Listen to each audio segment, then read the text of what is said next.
My favorite scripture in the Book of Mormon comes out of the Book of Jacob. My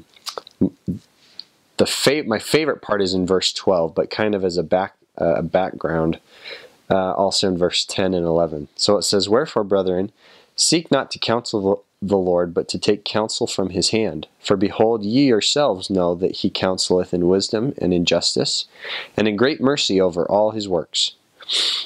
Wherefore, beloved brethren, be reconciled unto him through the atonement of Christ, his only begotten Son, and ye may obtain a resurrection, according to the power of the resurrection which is in Christ, and be presented as the first fruits of Christ unto God, having faith, and obtained a great hope of glory in him before he manifesteth himself in the flesh."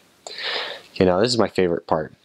He says, and now, beloved, marvel not that I tell you these things, for why not speak of the atonement of Christ, and attain to a perfect knowledge of him, and to attain to the knowledge of a resurrection and the world to come.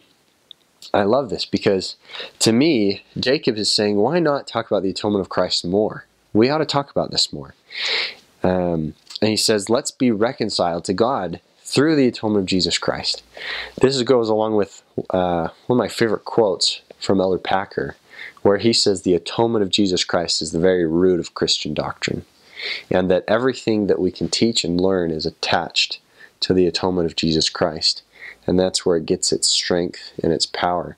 And I have found that the more that I've learned about the atonement of Jesus Christ and learned how I can apply it to my life, the more of a converted person I become, and the more I come closer to Him.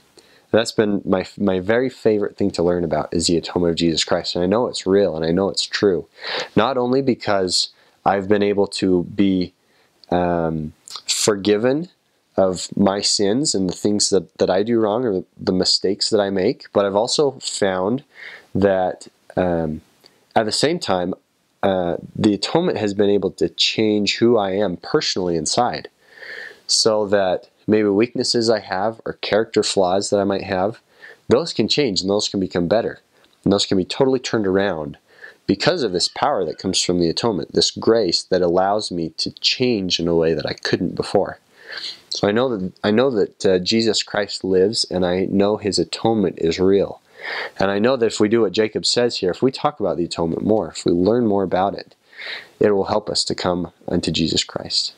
And I say that in the name of Jesus Christ. Amen.